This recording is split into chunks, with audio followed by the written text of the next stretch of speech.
Hello and welcome to Gladio Free Europe. I am here with a really big one we've been working on for a very long time with the incomparable Russian Sam. How are you doing?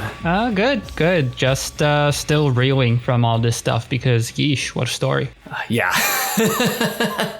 We've been kind of laying the groundwork for this episode for about a year now because we are here to tell the story of King Philip's War, possibly the single most important conflict in English North American history. One of those things that is part of such a far-reaching kind of butterfly effect chain of events where if this one war goes differently, everything about the modern world would be unrecognizable. You probably only heard about this conflict briefly in high school history class. And if you remember anything, you just know that it was a somewhat interesting conflict about a charismatic young leader making a great push to protect his way of life. Ultimately, this great push would be a failure, and the invaders, the English, would win. You might have some understanding that this is also an important part of the prehistory of American society, because the total victory of the English over the so-called King Philip would have dire implications on his Wampanoag tribe, as well as the development of American society as a whole. Many historians have connected the rigid racial categorization and hierarchy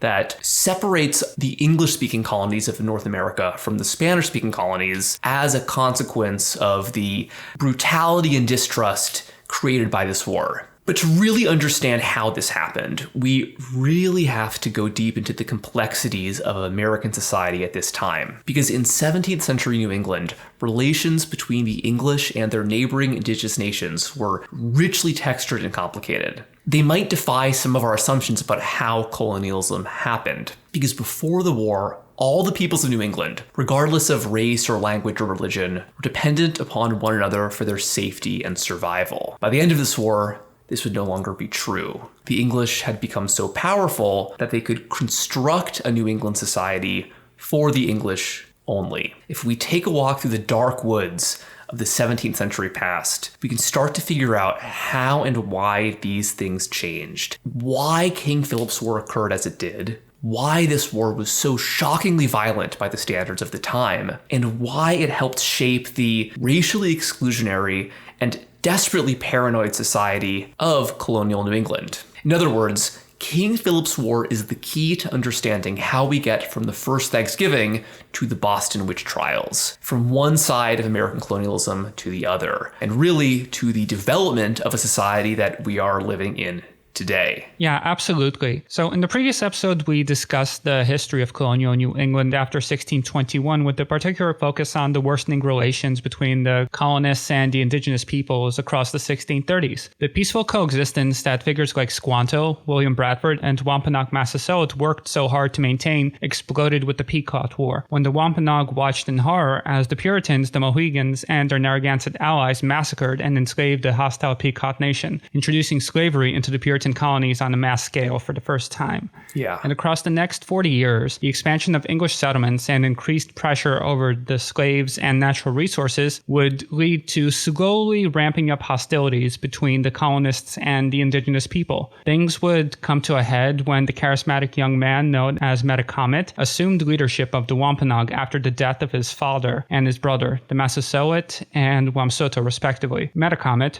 whom the English called King Philip, realized that English expansion was making traditional ways of life unsustainable. And in so doing, he rallied together a huge coalition of native nations, not just the Wampanoag, but also the Narragansett, the distant Abenaki of Maine, and many others. Right, and this is what separates it from the Pequot War we discussed in the last episode. It was a genuinely regional conflict involving many more people, comparable, I would say, in its scale and significance to something like the American Revolution or the Civil War, especially if you look at what percent of the population was killed on each side. This means that Metacomet's campaign of resistance and terror toward the colonists would be the greatest threat to American society as we know it that there would ever be. This is the closest Native Americans ever came to nipping colonialism in the bud. Ultimately, Metacomet was of course unsuccessful. The intensity of this war shattered hopes of long-term coexistence between the English and their neighbors, turning this relationship into one fundamentally defined by hierarchy and exclusion.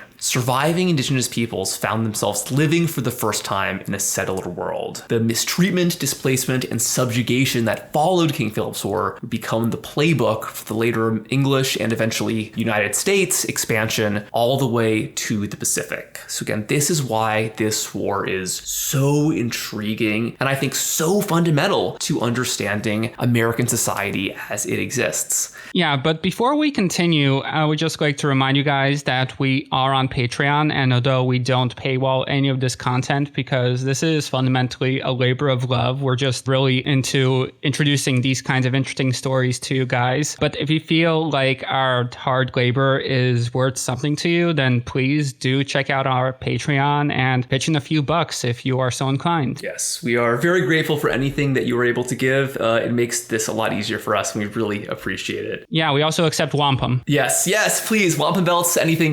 Yeah, gifts of corn and brandy and ale, whatever you like. All right, now let's get into King Philip's War. This is a big story. It's a complicated story. There's going to be a lot of names to remember. So I'm really going to do my best to lay the names out early so everybody knows what we're talking about here. If you haven't listened to our last episode on the Pequot War, I'd really recommend that first because there's a lot of recurring characters. So New England at this time, this being the 1660s and 1670s, was organized into multiple colonies that don't entirely line up with modern state borders, but were united under both the monarchy of King Charles II as well as the New England Confederation, this collective defense pact formed after the Pequot War of the 1630s. Really all throughout New England history, from really as soon as it was founded, Massachusetts Bay Colony was much larger than the other English colonies of New England, including the older colony of Plymouth, the one founded by the famous Pilgrims. We should understand Massachusetts Bay as a dense cluster of farmsteads surrounding two pretty big port towns, Boston and Salem, while the other colony of Plymouth was a lot less dense and stretched mostly around the Cape Cod area. Yeah, and we should just emphasize that these are two separate entities. They were founded on different charters, and consequently they had very different internal governance as well as relations with their natives, although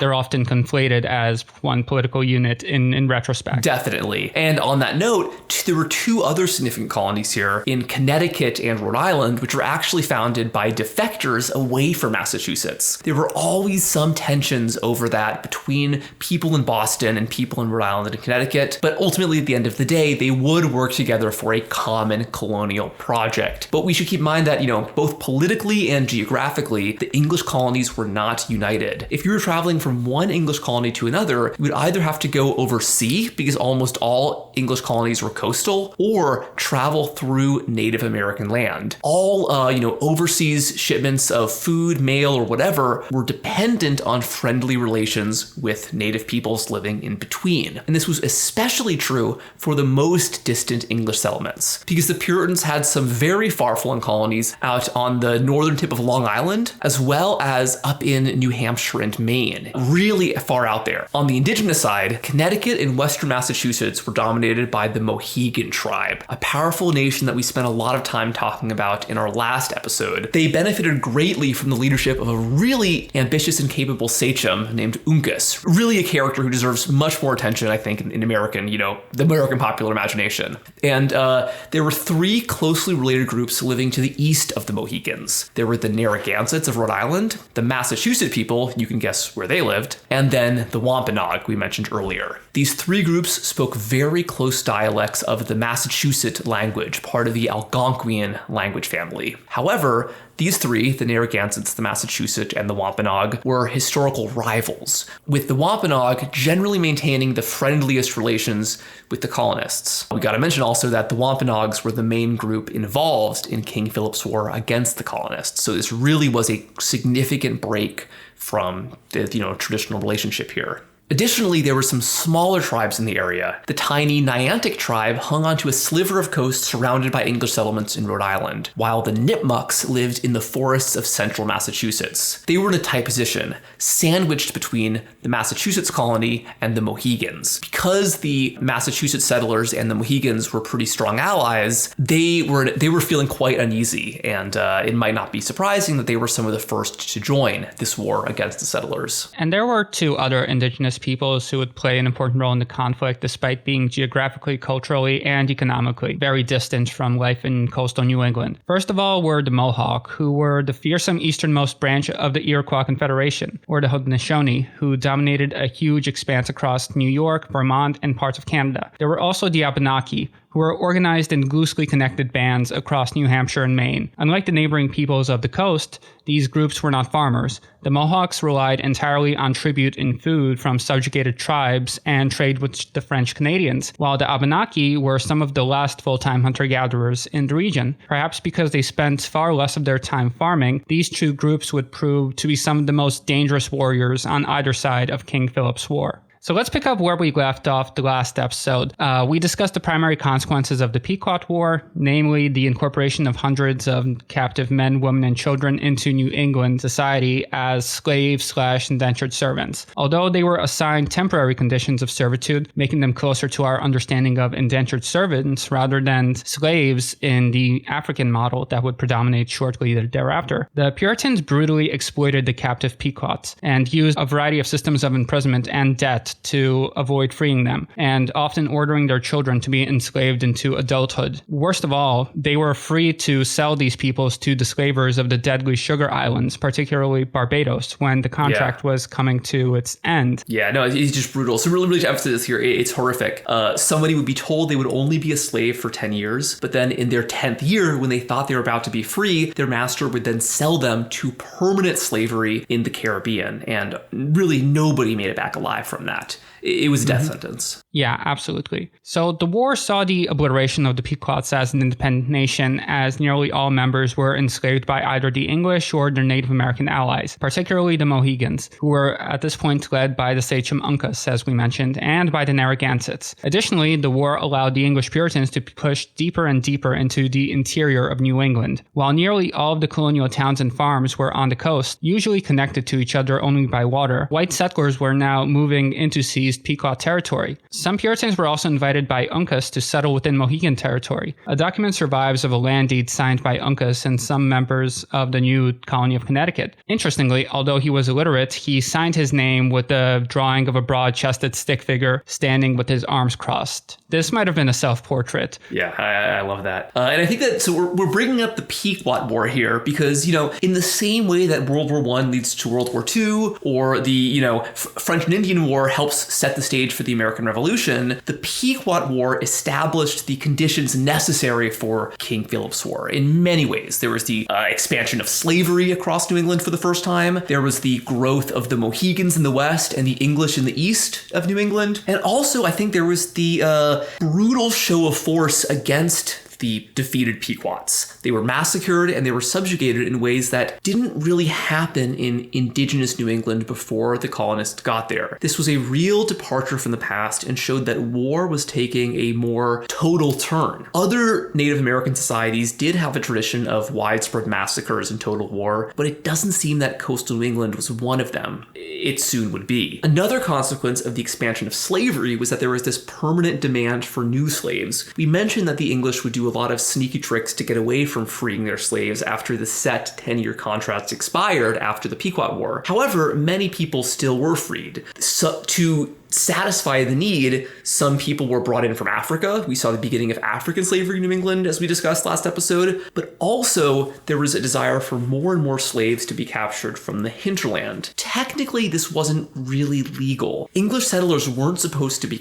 going into the countryside to capture Indians to be slaves, especially because this would, potentially lead to conflict between the English and whatever society these slaves came from. However, there was so much money in the slave trade that many people still did capture slaves illegally. And many of the slave capturers were in fact Native American themselves. Particularly, they were Mohegans. Around the 1640s, about a decade after the Pequot War, a lot of relatives of Uncas, the great sachem, started going into the countryside to capture people from other tribes, particularly the Narragansetts. The Narragansetts and the Mohegans were actually on the same side in the Pequot War. They were both allies of the colonists against the Pequots. But after the war, tensions would really increase, and eventually this conflict would go hot. And there was a very short but pretty significant war between the Narragansetts and the Mohegans. The English didn't take a side, but it probably involved more troops on each side than the previous Pequot War. It was led mostly by a Narragansett sachem named Maiantonomo, who, much like King Philip a generation later, was this very skilled, charismatic young leader who realized that things were getting worse for his people, and he had to act decisively to preserve his way of life. He mustered together a pretty significant army to invade Mohegan territory, because the Mohegans were capturing Narragansetts as slaves. He knew this was unsustainable, his people couldn't stand this pressure, so the Mohegans had to be stopped. However, the Mohegans were able to push back the initial invasion force, and Maiantonomo was captured. The English stepped in to broker a peace treaty between these two tribes. During the negotiations, Maiantonomo, I've told you he's a brave guy, he managed to escape from Mohegan captivity, and in the process,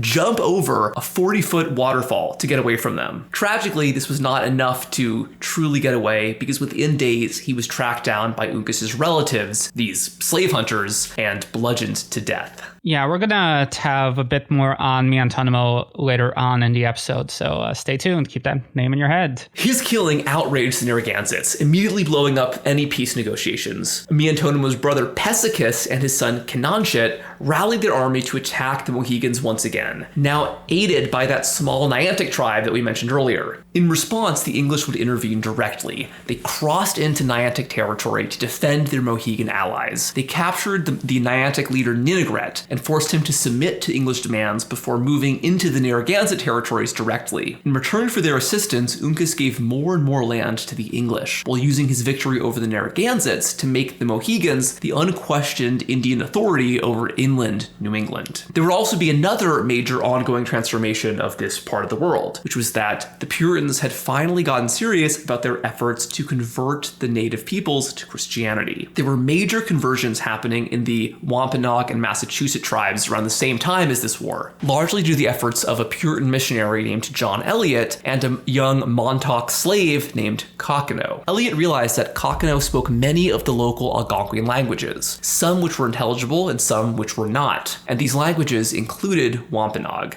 We'll talk more about these guys in a second. Right. Also, at the same time that Christianity was spreading through New England, so did disease. The first waves of smallpox and other epidemics passed through even before the Pilgrims arrived in New England. But then by the 1560s, disease continued to ravage indigenous societies, even groups like the Abenaki, who had very little direct contact with the settlers. As a result of both disease and raids by the English and the Mohegan slaveholders, many indigenous peoples left their traditional homes to migrate deeper into the countryside, farther from the English-dominated coast. They knew rightly that getting farther from the settlers would insulate them from disease as well as slave capture. However, the places these people were migrating to were not empty. They were the territories of the French-Canadian settlers and the Mohawks. This led to a lot of new hostilities across the entire region. The Mohawks were now much more keenly aware of political machinations in New England and realized that, any kind of conflict to their east could have implications all the way out in their territory, in Vermont and upstate New York and the Great Lakes. Yeah, this is kind of like a billiard ball effect here, sort of like what happened in Neolithic Europe, or later on when the Huns started to come into Europe and displaced all these Germanic tribes, which would push against the Romans and cause all sorts of problems, which contributed to the end of the empire ultimately. Right. No, this is a story of so many chain reactions, totally spiraling out of control. But going Going back to New England, Christianity and disease often went hand in hand. Many of the local natives came to believe that the God of the English would protect them from the Englishmen's diseases. It was also popular to convert to Christianity on one's deathbed, which often resulted in orphan children being reared by English families. Quote, "But now I must die. The God of the English is much angry with me and will destroy me. Yet my child shall live with the English and learn how to know their God when I am dead," one native man is reported to have said on his deathbed. These children would become hybridized links between the two very different worlds, one English and one Indian, and one of these children would act as a catalyzing force in the outbreak of this war. This was John Sassamon. Sassamon was a Massachusetts who was born around 1620 when the English were just beginning to settle the land. When his family passed, he was raised in the home of John Callicut. This was the same man who a few years later would indenture or enslave, again, at this point these categories weren't quite set in stone, Cockenoe, who would become John Eliot's translator. But Sassamon, having come among the English as a boy, participated in the Pequot War as a soldier and an interpreter on the English side, while Cockenoe would be taken in this war as a captive. Ultimately, however, the two men would not only live under one roof, but work towards one goal. John Eliot arrived in New England in 1631, a decade after the first Thanksgiving, and he became established as a preacher in the town of Roxbury pretty soon after. His interests were not limited to tending to his English congregation, as he saw it as his duty to spread the gospel among the original inhabitants of the land. We should mention that he was pretty far from being a racial chauvinist. Many Puritans did not view the natives as inherently evil, but instead saw them as people being ignorant of the word of God, but not otherwise deficient. Eliot went so far as to write that they were Englishmen who were just as ignorant of God as the natives. Right, so for men like Eliot, therefore, Christianization did not necessarily imply Anglification. To this end, he became one of the few Puritan men most interested in the local languages, and with men like Cockenoe and Sassamon at his side, he was able to master the language and bring the gospel to the natives in their own tongue. This was clearly unusual, as even the natives were surprised by the idea. To quote from his A True Relation of Our Beginnings with the Indians, while he was praying, one of his fellow Indians interrupted him and told him that he prayed in vain because Jesus Christ understood not what Indians speak in prayer. He had been used to hear Englishmen pray and so could well enough understand them, but Indian language in prayer he thought he was not acquainted with, but was a stranger to it, and therefore could not understand them. His question therefore was whether Jesus Christ did understand or God did understand Indian prayers. Our answer summarily was therefore this, that Jesus Christ and God by him made all things and makes all men, and if he made Indian men, then he knows all Indian prayers also. So back to Cockenoe, presumably under duress, he helped Eliot to translate at first a few basic biblical passages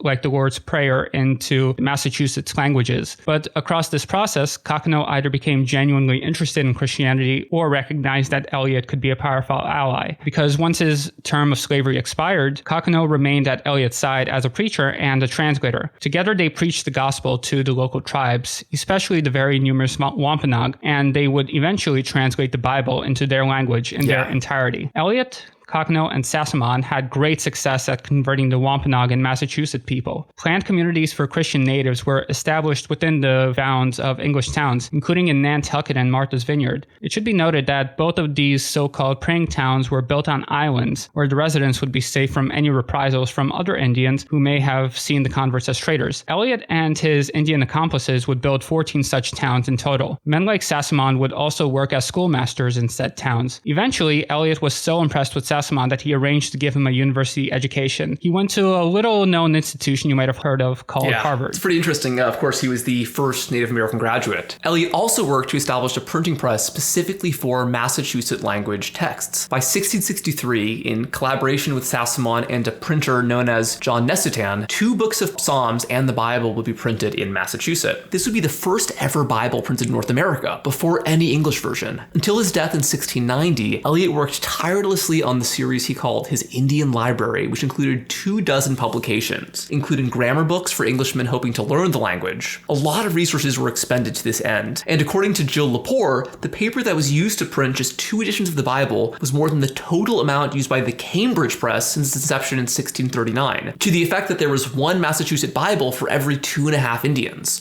There was a huge amount of Bibles in circulation, and although supply clearly outpaced demand here, this didn't stop Eliot from dreaming big, and it certainly had a strong effect on spreading Christianity among the native peoples. He really put his full might behind this effort, but for reasons unknown to history, Eliot and Sassamon had a falling out in the early 1660s. Intriguingly, Sassamon would actually leave the Christianized Indian world behind and become a full-time translator and scribe for the Wampanoag sachems, while still privately retaining his Christian faith. And not just privately, he was also converting That's true, yeah. people, but he decided that he was going to live amongst his own people rather than being among the English primarily. So despite their successes with the Wampanoag in Massachusetts, the Puritans had much less success in converting the peoples to their west, including the Mohegan Friends and the more hostile Neantics and Narragansetts. When the white residents of Martha's Vineyard asked the Neantic sachem Ninigret if he could convert his people, Ninigret told him, quote, "Go and make the English good first." Yeah.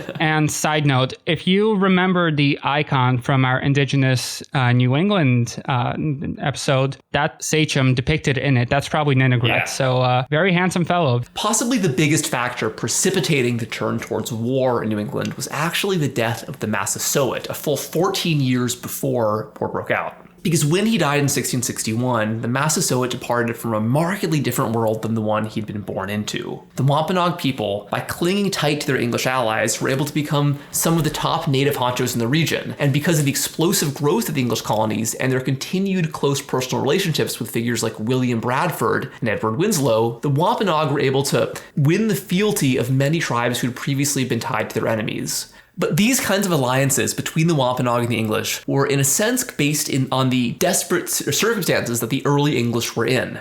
With every successive generation, there were more English people who felt much more secure to expand across New England and felt less reliant on assistance from the natives. This meant that the Wampanoags found their status essentially dwindling. They were no longer as necessary. And while Plymouth continued to consider itself bound by agreements it made with the Massasoit, the much more vast and populous Massachusetts Bay colonists had an entirely different foundation and made no such agreement. John Winthrop, the leader of Massachusetts, famous for his city upon a hill speech, took on an altogether different view of the natives, viewing them as derelict and believing God to be squarely on the side of the English. Winslow and Bradford predeceased him by a few years in 1655 and 1657, and as the first generation drifted away, the Squanto Thanksgiving generation, new faces came to the fore. Settler leadership in New England largely remained in the hands of Puritan elites, but there were a lot of other people who came to the region under the charter of Massachusetts Bay Colony for less religious reasons and more economic reasons. This meant that the composition of the settlers shifted away from persecuted religious dissenters and towards people whose primary interests were commercial. And figures like Winslow bemoaned these people as morally inferior. For the Wampanoag, the new leadership would be the Massasoit sons, Wamsuta and Metacomet, who we mentioned earlier. These would be known to the English by the monikers Alexander and Philip,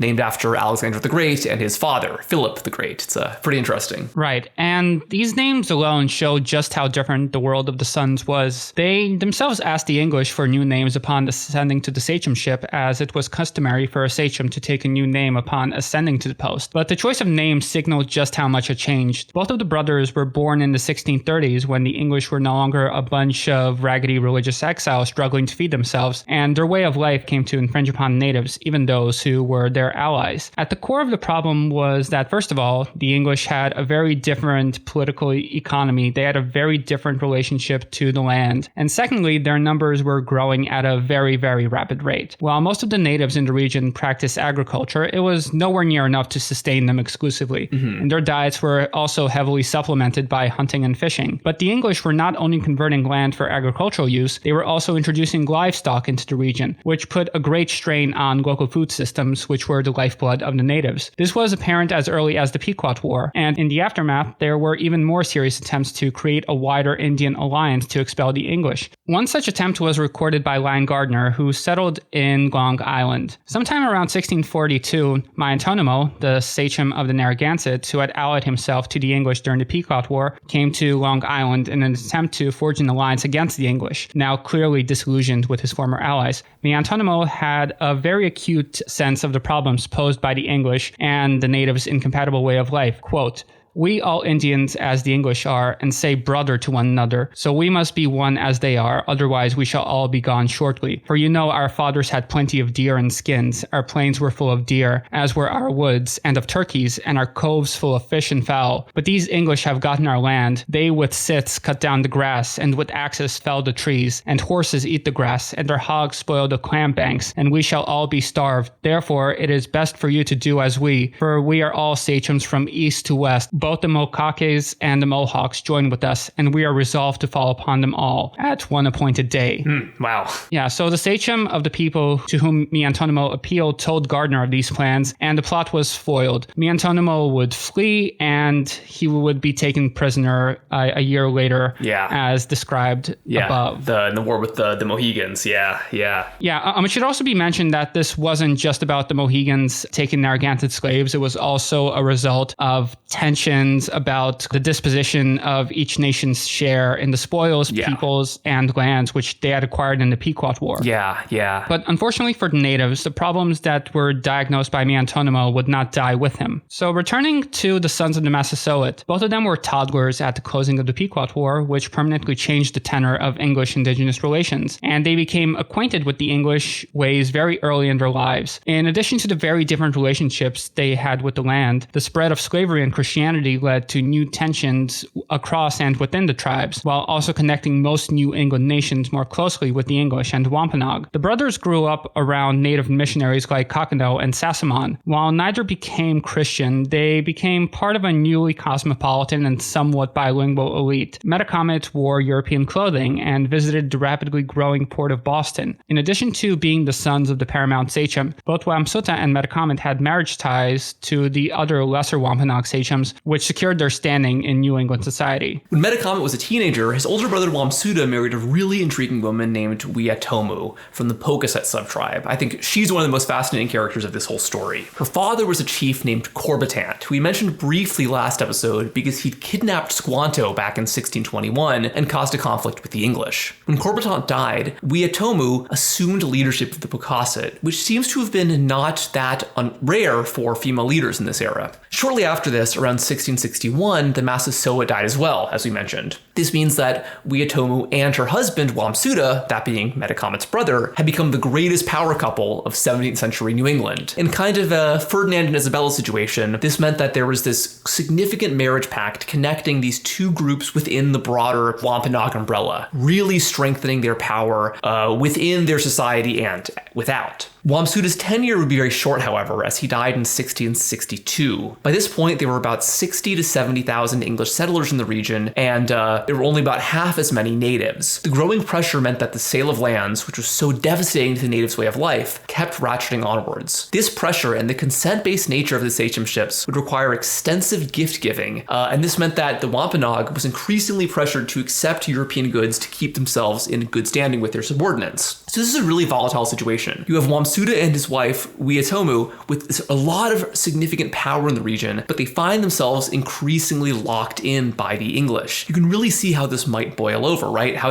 you're seeing the ingredients here for an organized resistance. Additionally, the consolidation of the Wampanoags by this political marriage allowed the Wampanoags to more easily check the power of the fearsome Mohegans, who were still led by Uncas, as well as the English colonists. Metacomet probably helped his brother and his sister-in-law wage a small war against the Narragansett people, but this invoked the wrath of the Puritans, because they ended up buying and selling land with English settlers without any kind of official approval. Worse still, the lands being bought and sold in question were under the authority of Weatomu, and she became so frustrated by her husband's dealings that she appealed to the Plymouth General Court to prevent her husband from infringing on these lands. Really interesting stuff here, the way this, domestic drama becomes political. Right, and she was able to go to Plymouth because the treaties that the Wampanoag were tied to basically meant that they were unable to sell lands to other colonies without the consent of Plymouth. Yeah. So because this was a violation of the old treaty, Wamsutter was put on trial by the Plymouth aldermen. But he did not come willingly, and Plymouth had to send armed men to arrest him and bring him to justice. But during the court process, he fell ill and was released, dying shortly thereafter. While his death ended the immediate crisis of the illegal land sales, the suspicious conditions surrounding Wamsutter's demise led to widespread speculation about poisoning. There was another reason to suspect foul play. There were also rumors that Wamsutter was conspiring with the Narragansett to make war against the English. We mentioned last episode that similar questions arose after Squanto's death. Metacomet himself came to believe that the English had poisoned his brother. And so, in 1662, just a year after the death of his father, and with his older brother now dead as well, Metacomet was thrust into power as the primary leader of the Wampanoag. The English called him King Philip at this point, and recognized him as the most powerful sachem in the region after Uncas of the Mohicans. Metacomet reinforced his alliance with his brother's widow, the female sachem Weatomu, by marrying her sister, Wutanyitanuski. The next decade of his life is somewhat obscure, but Metacomet clearly began to sour on Christianity and the increasing influence of the English. Most likely this animosity had an economic element, because many Christian Indians left Metacomet's territory to live amongst the English in the praying towns established by John Eliot and Sassamon. This would have disrupted the power structure of indigenous societies and increased the manpower advantage that the Puritans already had. Eventually, Metacomet too felt the need to sell parcels of Wampanoag land to the English in exchange for increasingly necessary cash, to the dismay of many even among the Wampanoag. Aside from the strains placed on him by the terms of these treaties, some settlers would also infringe on the rights of the Wampanoag clarified in said treaties. To quote from Silverman's "This land is their land," Indian resentment over these developments naturally extended from the colonists' growing unwillingness to abide by the spirit or letter of joint use agreements. Imagine the natives' frustration when they returned to spring fish runs to find the streams dammed up or fenced off, or cattle grazing on their planted fields, or wood they depended on for fuel and building materials cut down, or their dogs killed for threatening colonists' sheep. Such incidents mounted with every passing year without resolution. In 1663, a group of Englishmen in Taunton acknowledged that some of their townsmen had violated the long-practiced custom of tolerating Indians planting corn in the remote parts of their community, to the Indians' great impoverishing. The following year, Putametacom accused the English of Rehoboth felling his timber. Yet the greatest strain on joint use was the English livestock, or more specifically, the unwillingness of colonists to fence in their animals. Practically every year, complaints poured in from Plymouth from every corner of Wampanoag country about English cattle, horses, and pigs devouring their people's crops. Sometimes the animals even swarm around fences the Wampanoag built across peninsular necks of land to keep them out. When the Wampanoags killed the trespassing animals, or when their dogs attacked them, or livestock wandered into Indian deer traps, colonists sued for damages. It made Wampanoags wonder why the English valued Indian property so little, yet expected their own wandering four-legged property claims to carry such weight. Right, and this is really familiar because, as we mentioned in our Ainu episode, the Japanese authorities would similarly play these kinds of games, but not only that, they would also actively impede the Ainu from adopting to Japanese ways of life. There was a similar dynamic at play here as well. When it became clear that the traditional native political economy was no longer feasible, natives would attempt to transition to a more English mode of living, including rearing livestock, but they were only frustrated in their attempts in this effort. To quote from Silverman again, the English refused to share pasture land and obstructed Indian competitors from selling pork on colonial markets, contrary to their admonitions that Indians should live in a so-called civilized manner. In 1669, the Rhode Island colony of Portsmouth even demanded Metacomet to remove pigs he had put to feed on the aptly named Hog Island, a literal stone's throw from the sachem's village, arguing that he had already sold that exclusive right to the Englishman Richard Smith. The plague of English beasts was so bad that John Eliot considered it to be one of the greatest obstacles to propagating Christianity, because it left Indians infuriated towards colonists and unwilling to live near towns. Yet for some English, that was precisely the point. The more difficult it became for Wampanoags to share space with their colonial neighbors. Right, and so for all these reasons above, Metacomet was increasingly frustrated with the demands made upon him and the Wampanoag by the English, including on several occasions the demand that all Wampanoag weapons should either be turned over to the English or at least shown for inspection.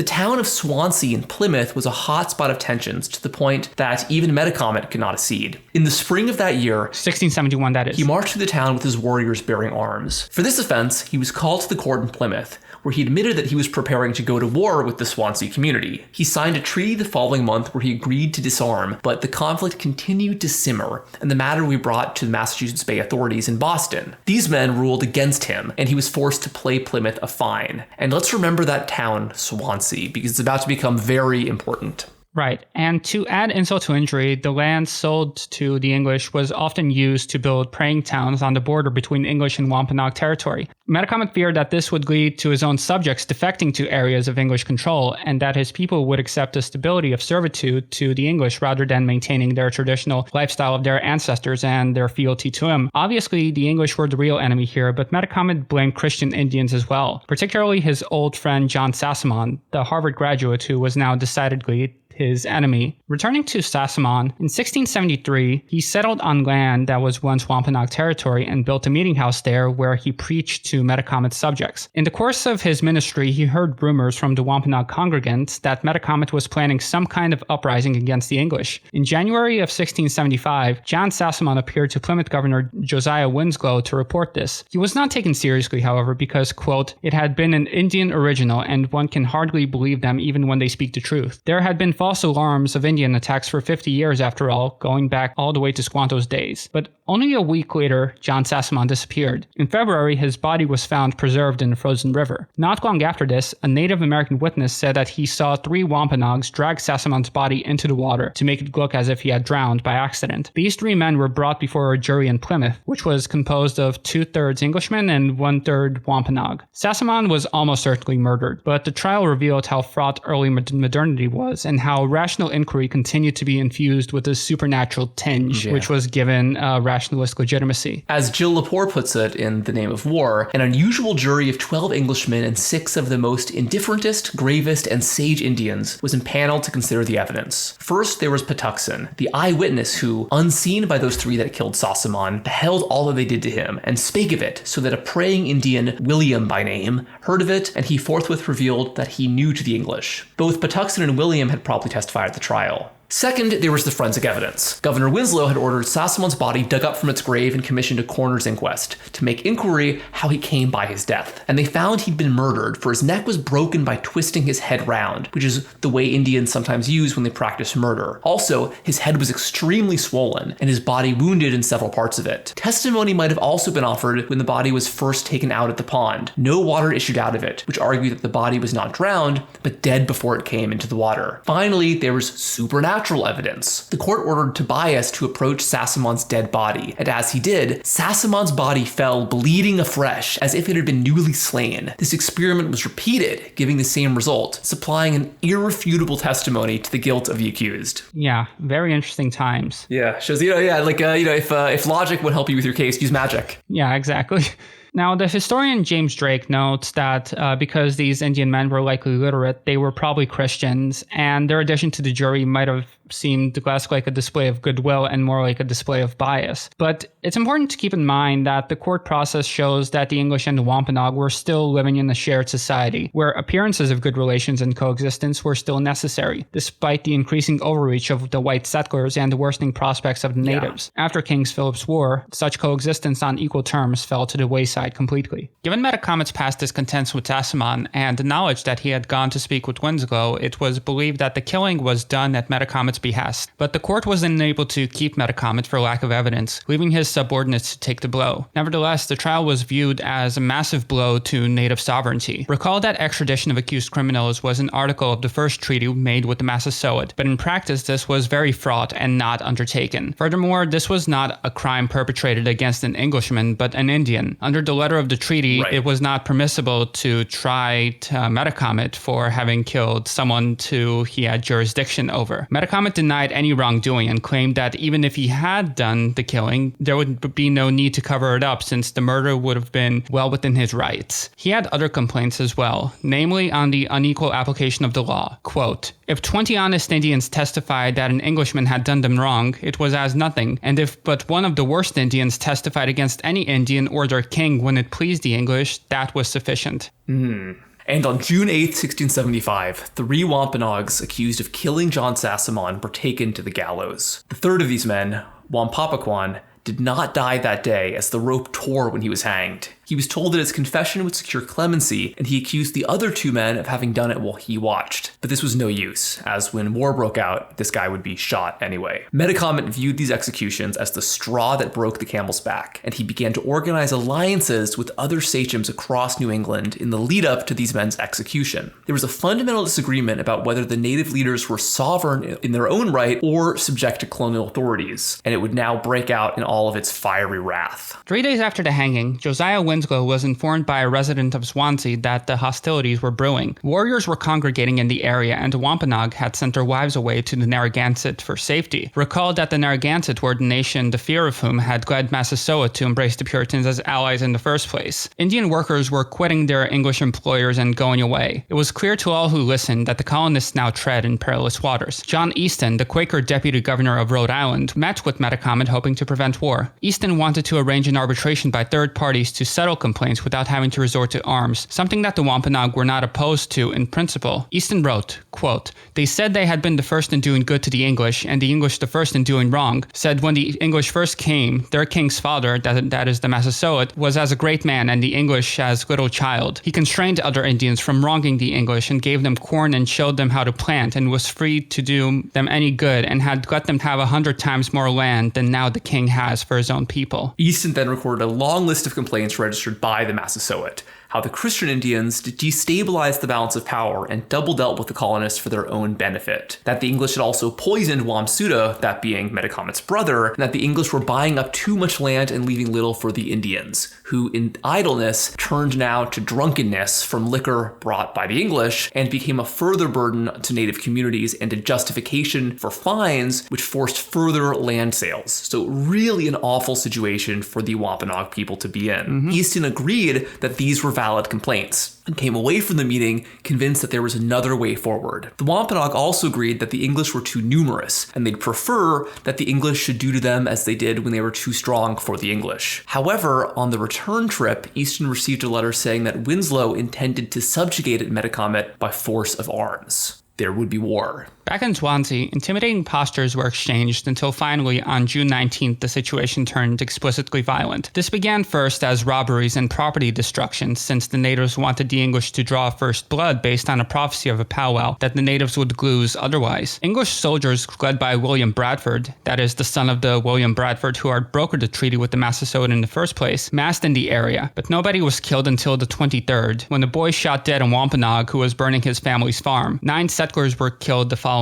day, and 2 mortally wounded in ambushes. By this point, most settlers had taken shelter in garrisons. So at this point, you're probably wondering why Swansea was the flashpoint of this encounter. It was a very small town, some 40 miles away from Plymouth in the vicinity of Mount Hope, that had been founded only a decade before. Montauk, on the southern tip of the peninsula, was the Wampanoag seat of power, at least from the time of the Massasoit.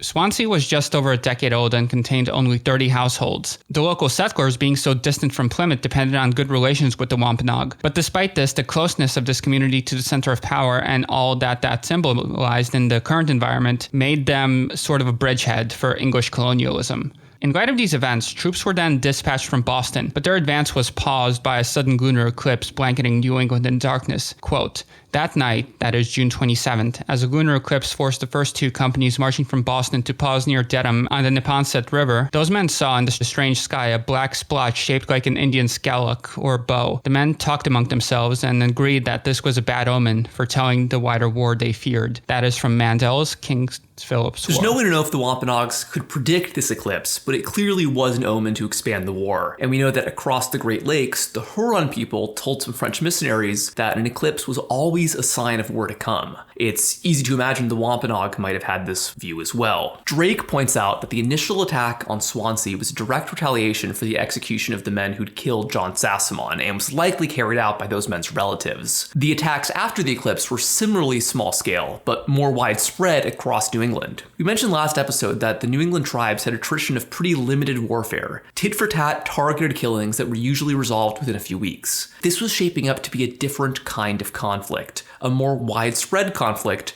which brought back memories of the destruction of the Pequot War. Violence radiated outwards to the great chagrin of Massachusetts authorities as well as other colonial governments in the region, who felt that they might get dragged into a war they played no part in sparking. Many English soldiers were poorly disciplined and prone to hostility against neutral and even friendly Native Americans. One of the companies called to arms was headed by a Captain Samuel James Mosley, a Jamaican privateer who had a reputation for violent outbursts against Indians. Such antics pushed away many potential allies into the arms of Metacomet's growing rebellion.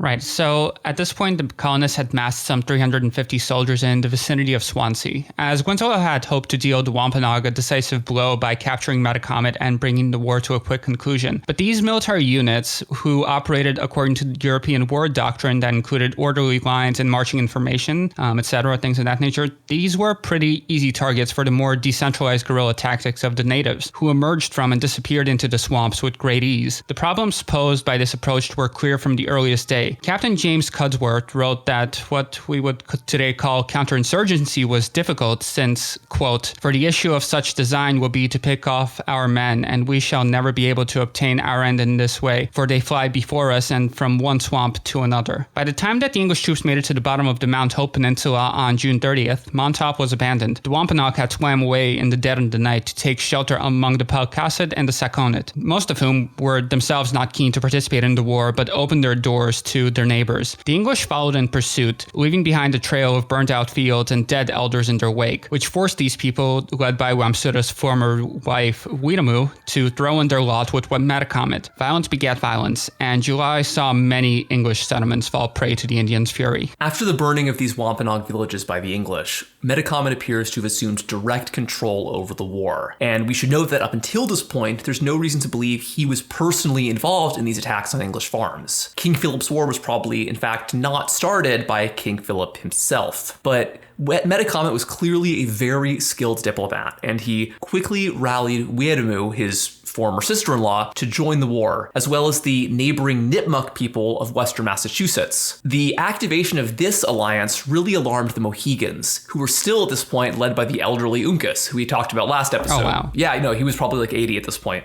So by July, a war on multiple fronts was now spreading across New England, because you have the Nipmucs in the west and the Wampanoags in the east. And now the Mohegans in the west are joining, to fight for the English. It's a very complicated situation. Generally speaking, the tribes living nearest to the colonists were the ones fighting the colonists. They were the ones rebelling, whereas more distant tribes sought to maintain the balance of power by aiding the English. During all of this, the English scrambled to secure the support of any nearby tribes, or at least intimidate them into staying neutral. In August, a few dozen Massachusetts Bay militia led by a Thomas Wheeler entered the territory of the Nipmunks, who they believed were still neutral. What Wheeler didn't know is that Metacomet had beaten him by just a few days and secured his own alliance with the Nipmucs. Realizing this alliance was still a secret, the Nipmuc sachem Mutamp told the English that he would be their friend, and in fact promised to appear in Boston the following week to sign a treaty. However, as soon as the English turned back to their own territory, he began preparing an ambush. Mutamp knew that to get out of Nipmuc territory, you had to cross through this very dangerous swamp, where the only stretch of solid ground was so thin that any group of men would have to walk single file. As soon as the English started walking through this pass, Nipmuc warriors emerged from the trees, showering the settlers with both musket balls and arrows. Although only a handful of Englishmen were killed, this event, now known to history as Wheeler's Surprise, convinced the colonists that neighboring Indians could not be trusted, and that King Philip's War was not going to be a rebellion fought by the Wampanoag alone. Right, so at this point, many Native Americans found themselves caught in the middle and increasingly distrusted by the English. Because the settlers had more guns and more men by the 1670s, coastal peoples like the Narragansett believed that successful resistance would be impossible, and that they would be better off making a quick peace to restore the status quo. Now, interestingly, the Narragansett people approached Rhode Island leader Roger Williams to discuss the possibility of both of their people staying out of the war. Let the Wampanoags and the Massachusetts Bay colonies sort this one out. Williams responded that this may not be possible because all Englishmen were subject to King Charles, and that an attack on one colony would be considered an attack on all English subjects. Meanwhile, in western Massachusetts, a series of isolated English settlements along the Connecticut River were now in enemy territory. Local settlers like John Pynchon, who in fact is an ancestor of the writer Thomas Pynchon, as Liam found out, tried to maintain peace with the local Nipmuc and Wampanoag Wampanoag peoples. In frontier areas, peaceful coexistence was a necessity, but as Metacomet's warriors began to raid the Connecticut river farms, other settlers began to see all Indians as the enemy. Across the fall of 1675, nearly all settlements in western Massachusetts were being targeted by the Wampanoags and their allies, like the Nipmucs. By the time a Massachusetts army could reach the site of an attack, Metacomet's forces were already burning another village. The settlers' lack of detailed knowledge of the territory, particularly this far inland, made them unable to defend these lands that they'd colonized since the Pequot War. This meant that entire towns were destroyed by Metacomet's army, and the majority of the English population of inland New England would flee back to the coast. By December, it appeared that the Wampanoag were winning King Philip's War pretty decisively. They had gotten the settlers on the back foot really for the first time since the Pilgrims had arrived in New England 50 years earlier. In just a few months, there was this rapid change of circumstances, but Metacomet had his own problems to deal with, because although the Native American side had better leadership and a superior knowledge of the terrain, they were many fewer in number and far less well supplied. So a single decisive attack by the colonists could have terrible impact on the Wampanoag's ability to wage war. In other words, Metacomet had to get lucky every time, but the colonists only had to get lucky once. Accordingly, the tide would slowly begin to turn against Metacomet's army, perhaps beginning with the famous Great Swamp Fight. So this was a very interesting conflict actually fought by the Narragansetts, who had intended to stay out of the war up until this point. They had had an uneasy relationship with the settlers since the days of the First Thanksgiving, and felt slighted by the ways that the Puritans tended to favor their historic enemies in New England, like the Mohegans and, ironically, the Wampanoag, Metacomet's people. So when the war broke out, the Narragansett sachem Canonchet initially refused to get involved. This made some sense because his forefathers' decision to join a coalition war against the hated Pequots had caused both the Puritans and the Mohegans to become powerful enough to bully the Narragansetts in ways they couldn't before. However, due to their distrust and resentment of both the Puritans and the Mohegans, many Narragansetts discreetly supported Metacomet's war. This meant that Wampanoag refugees were given shelter in Narragansett homes, like Sam mentioned, and the Puritans constantly accused the Narragansetts of letting Wampanoag warriors hide out in their lands to stage ambushes on the English. Canonchet denied all of this vociferously, and in fact signed a treaty with the Massachusetts Puritans insisting upon his neutrality. But the Plymouth Puritans, who were not party to this treaty, led an attack into neutral Narragansett territory to find Wampanoags they were sure were hiding there. Big Nixon Cambodia vibes here. Oh, yeah. Dragging this, uninvolved third party into the war because you believe that they are sheltering the enemy. Yeah, we're just doomed to keep repeating the same mistakes. But anyway, not long before Christmas 1675, the colonists and their Mohegan allies crossed into the half-frozen swamp to a fortified village in what is today known as Kingstown, Rhode Island. In a repeat of the Mystic Massacre of the Pequot War some 40 years earlier, this village was burned by Governor Winslow, whose own father, Edward Winslow, was present at the first Thanksgiving and wrote one of the earliest sources about the Pilgrims and Squanto, which we read from in the previous episode. Just like at Fort Mystic, hundreds of men, women, and children were burned alive. Survivors fled out of the fort and into the swamp, where many drowned, and others were pursued by Puritan forces and the Mohegans. Indian troops on the English side were apparently led by the great Mohegan sachem Uncas, who was by now over 80 years old. If one excludes the hundreds of civilian casualties, this so-called battle was far less of a decisive victory than Mystic, which ended the Pequot War. The Narragansetts fought back hard and killed about as many English invaders as had died themselves. Intriguingly, at least one of the warriors on the Narragansett side was an English defector. A 30-year-old farmer named Josiah Teft lived in Narragansett territory. His wife and father had recently died, which apparently caused him to become a man with little to lose. So when the Puritans attacked the Narragansett town, he crossed behind enemy lines and shot at least 5 English troops before being captured. Wow. Teft. Yeah. At first, Teft insisted that he was innocent and that he hadn't fired any shots in the battle. But then he changed his story to say that he was forced to fight by the Narragansetts, who were holding him captive. But according to other native prisoners taken at the battle, he joined on his own volition and was an eager supporter of the anti-English cause. I'm sure all of our listeners have at least one white boy friend who is exactly like this. We just want to give him a shout out right now, real quick. Yeah. Hopefully your friends will not suffer the same fate that Josiah Teft suffered, which was to be hanged, drawn, and quartered by the English authorities. Interestingly, this was actually only one of a small handful of times this punishment was ever carried out in America for anyone. Pretty interesting. We should mention, though, that as brutal as Teft's execution was, his family was actually shown some clemency that would not be given to Native Americans, because his young son, Peter, did not suffer the kind of intergenerational punishments typically inflicted upon the families of defeated Native Americans. Possibly due to public sympathy for his son, who was now an orphan, New England authorities actually overrode a law that should have prevented him from inheriting his father's land. So again, you're starting to see systems of kind of racial hierarchy take shape during the war, even though this guy was an enemy, just like the Native Americans. It's kind of interesting how this happens.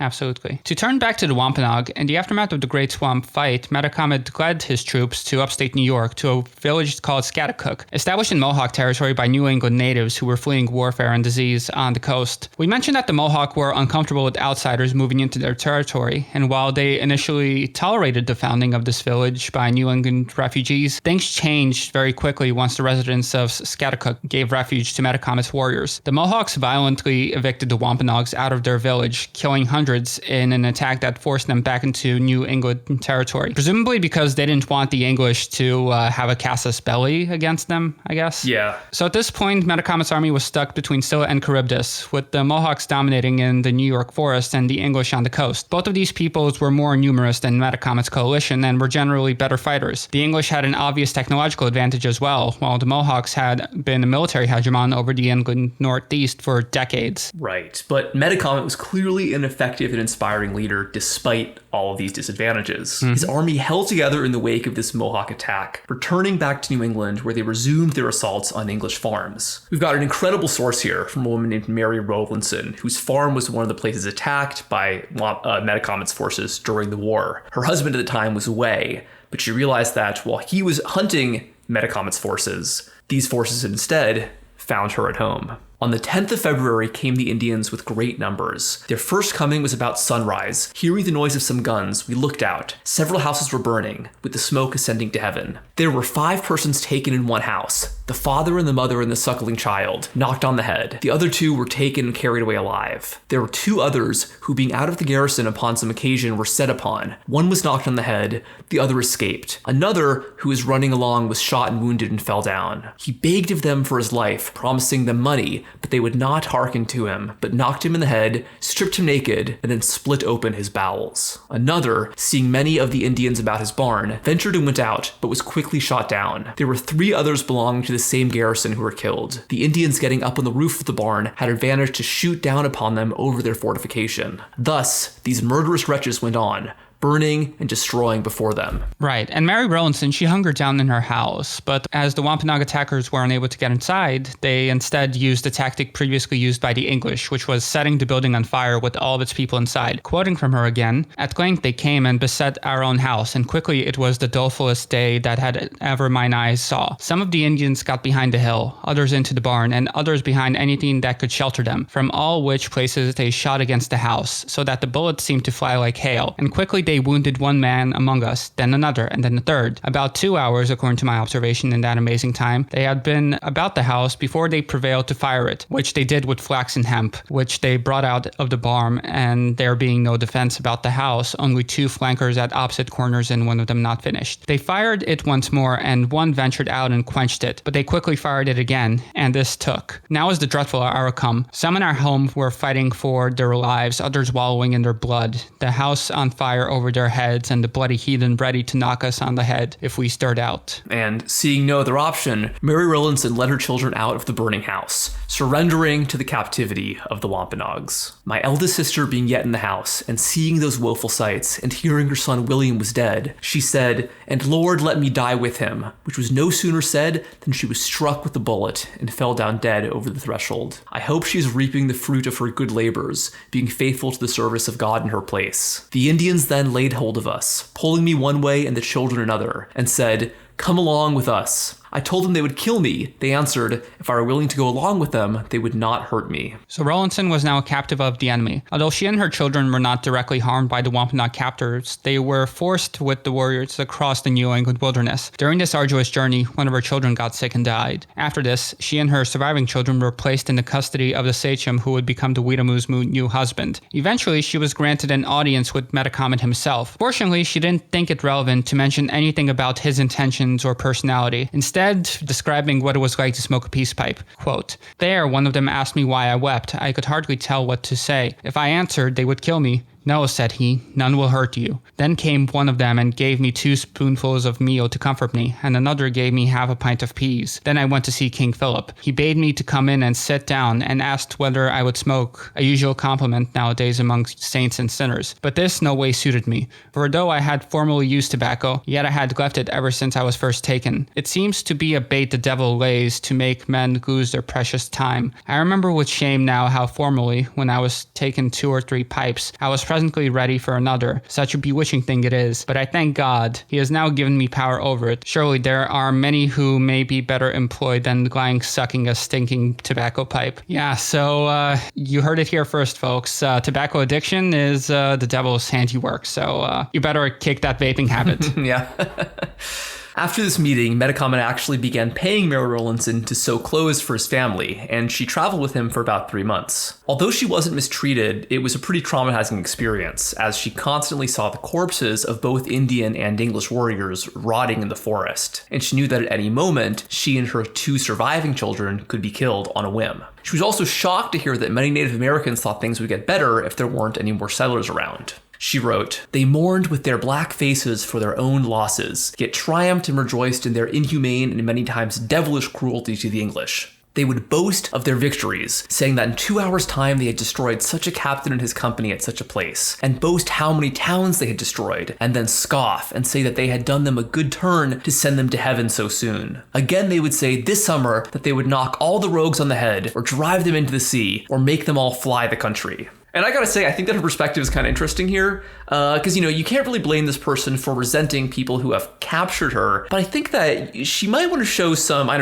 humility or perspective here. Like, the fact that she seems shocked that these people are resisting their colonization, I think is kind of funny to me. She was so wrapped up in her bubble, she didn't realize the ways these people might have resented the kind of hierarchies that had been mounting for the past 50 years. And this kind of reminds me, back to our Ainu episode, the island of Hokkaido was in this terrible gray area, much like indigenous New Englanders before King Philip's War, because this was a situation where Japan dominated the northernmost island, yet Japanese law didn't actually apply. So the Ainu were not protected by law from any kind of colonial aggression, but the Japanese could not be held to account by that same law because they were not technically in Japan. And this is kind of what we're seeing with the Wampanoag and all Native Americans in coastal New England, even the praying Indians who had accepted Christianity. Because even if you can't morally sanction the killing of Puritans by the Wampanoag, and I'm not saying you should, I think that you gotta sympathize with their feelings of desperation. And it's remarkable that Mary Rowlandson was so shocked at this perspective. And it's also remarkable that the English were so blindsided by this attack. Yeah, and I'd say that frankly, this might be even worse than what was being done to the Ainu, just because there were laws in place, there were treaties in place, and, these were supposed to apply, but nevertheless, the English courts almost never considered the native complaints to be valid at all. Right. And we're going to see after the war the way that the legal system was used to basically obstruct justice, not, provide it. Mm-hmm. Yeah. So it's also notable that Mary Rowlandson and her children did not appear to have been abused, because many later wars between white settlers and Native Americans in other parts of the country saw much more violent treatment of captives. If I had to guess, I'd say that this is because the New England indigenous tradition preferred to adopt captives into the tribe rather than harm them. So eventually the Rowlandson family would be ransomed back into white society, and Mary Rowlandson would be reunited with her husband, although he died soon after the war. But nevertheless, she remarried and apparently lived happily for another 35 years. We should mention, however, that torture did happen to male prisoners. A month after Mary Rowlandson was captured in Massachusetts, Narragansett warriors ambushed and killed dozens of militiamen from Plymouth, an army that actually included pro-English Wampanoags as well as white settlers. 9 captives were then brutally tortured and killed by the enemy. We don't actually know the circumstances circumstances of their death, but the settlers who found the 9 corpses found it particularly shocking. A cluster of stones left to mark the grave came to be known as 9 Men's Misery, and it's considered the oldest war monument in the United States. Right, although we don't want to give the impression that cruelty was unique to the indigenous side, because beginning in 1676, around the time as the Lancaster raid on Mary Rowlandson's farm, inexperienced farmers in the Massachusetts militia began attacking Wampanoag and Narragansett villages essentially at random, regardless of any affiliation to Metacomet. Hundreds of Native American civilians were slaughtered by these settler mobs in what are essentially pogroms. Despite most of the victims being women and children, the Wampanoag fiercely fought back, actually killing many of their settler attackers, including a man named William Turner who had organized these attacks. And I'm editorializing here, but I think these kinds of massacres were the true turning point of English indigenous relations in New England, because these attacks were so indiscriminate that it was clear that there would not be the same kind of future for independent Native American life anywhere near the English settlements. The coexistence that marked the Squanto era was now completely unthinkable due to the radicalization of the English toward Native Americans during this war. As a consequence, Native Americans living near English settlements were faced with a brutal choice. Either you can enter into English custody as prisoners of war, or flee to the northern woodlands free of English control. Both of these options were pretty unattractive. English custody could easily translate to a lifetime of enslavement. Meanwhile, the trek north left people vulnerable to attacks from hostile tribes, either from the pro-English Mohawks or from Metacomet's forces, who saw any unaligned Indians, and especially Christian Indians, as potential traitors. But nevertheless, many native peoples did make it to New Hampshire and Maine, which was the territory of Abenaki hunter-gatherers at this time. The Abenaki slowly waged their own conflict against small numbers of local English settlers, but like the settlers of the isolated Connecticut River Valley, these settlers were so few in number and so far from any English population centers that they were dependent on the Abenaki for trade and protection. The decision of the Abenaki to join the war on Metacomet's side was a disaster. Accordingly, the Northern Puritans were far more careful in their war with their neighbors and more eager to make peace. And interestingly, just as the Mohawks were longtime allies of the English settlers, the Abenaki had a particularly close relationship with the French. A young French nobleman named Saint-Castin was embedded with the Abenaki at this time to provide them with arms and teach European military tactics. He married into numerous Abenaki families and seems to have eagerly adopted their way of life in the Maine wilderness. It seems that by the end of his life, some decades later, he was recognized as both the French baron and an Abenaki chief, which again, I'm sure this guy would have listened to our podcast. Yeah, absolutely. Yeah, there's actually a town named after this guy in Maine today, Castine. But I think the most interesting element of this northern theater, beyond the this strange role of this French baron, was the fact that there were Indian raids not only by land but also by sea, because Abenaki warriors using both canoes and European-style boats attacked fishing settlements across the Maine coast. Getting off of their ships like Vikings to plunder the settlements, capturing and burning any settler ships that came across. And then later, at least one Indian ship, probably piloted by Abenakis, sailed all the way down to Boston Harbor, armed with a cannon. These guys horrified colonists by shooting at their homes from the sea, and although they never actually appeared to have caused any damage, just the presence of this bombarding Native American ship was this huge, terrifying psychological factor for the colonists. They never thought this would be possible. Yeah, so consequently, most English settlers fled northern New England back into Massachusetts, which was an inverse of the refugee path taken by the Wampanoags and the Narragansetts who were trying to flee the fighting. Few Englishmen remained in the woodlands, except for one group of militia led by a staunch Puritan named Richard Waldron, infamous even among the settlers for ordering the torture and humiliation of 3 Quaker women in New Hampshire. When these women were convicted of, quote, spreading the wicked errors of the Quakers, Waldron ordered them to be marched 80 miles through the freezing winter, stopping only to be whipped at every village on the path as a warning to other potential heretics. Eventually, another Puritan named Robert Pike convinced him to end this barbarism. Waldron was in his 60s when King Philip's War broke out, but he took to his new military role with great relish. Just as English settlers were fleeing south, he led his army north all the way to the Canadian Maritimes in search of the Wampanoags being sheltered by the Abenaki. He captured dozens of men, women, and children of both tribes as slaves and brought them back to Boston, where they would be sold off to Barbados, facing almost certain death in the sugar fields. And during the same time, fighting in southern New England was reaching its most intense phase. A majority of English settlements far from the coast had been destroyed, captured, or evacuated, and nearly all mainland farms and towns in Rhode Island were abandoned as people fled to the actual island nearby. During all of this, English massacres of native towns continued unabated. And despite the Wampanoag suffering heavy losses of their own, Metacomet's army had punched a hole straight through the entire English colonial project. A year into the war, his warriors had killed thousands of settlers, about 1 in 10 adult white men, and wiped out decades of English colonial expansion. The moral blow against assumptions of English and Christian superiority were incalculable. But despite the damage they could inflict, the indigenous side was running low on supplies. The planting season had been completely disrupted by the war, and trade with the more well-supplied English was now obviously out of the question. And interestingly, despite being so far from Europe, the besieged Puritan settlers received occasional food shipments from the Old Country. And in fact, actually, a group of Dublin Protestants with family ties to New England organized a famous relief flotilla that arrived in August, known today as the Irish Donation. But it was still very difficult for the English as well, just because all of these raids meant that they couldn't be out in the fields naturally, because, so this land basically went uncultivated for the duration of the war for like 2 years, basically. It was just not a great time for anyone involved at all. So, but nevertheless, the English were better supplied, and Metacomet, being aware of this, shifted from attacks to isolated country farms to more well-defended forts and towns, which he knew contained large food stores. But the native forces were much less experienced with those kinds of direct attacks. Not only did these attacks mostly fail, but large numbers of Wampanoags and Narragansetts were killed, including many sachems. A terrible moral blow occurred in August 1676. While on her way to lead a battle against an English town, Weetamoo drowned crossing a river. Her warriors likely saw this as a bad omen, because they abandoned the attack and left her body in the river. When Weetamoo's corpse floated down to the English town, the Puritans dragged her from the water and left her head on a pike to warn the others. Yeah, and remember, Weetamoo was really Metacomet's most essential ally. She was his sister-in-law. They'd been together for about a decade at this point, and she was essential to keeping this Native American coalition together.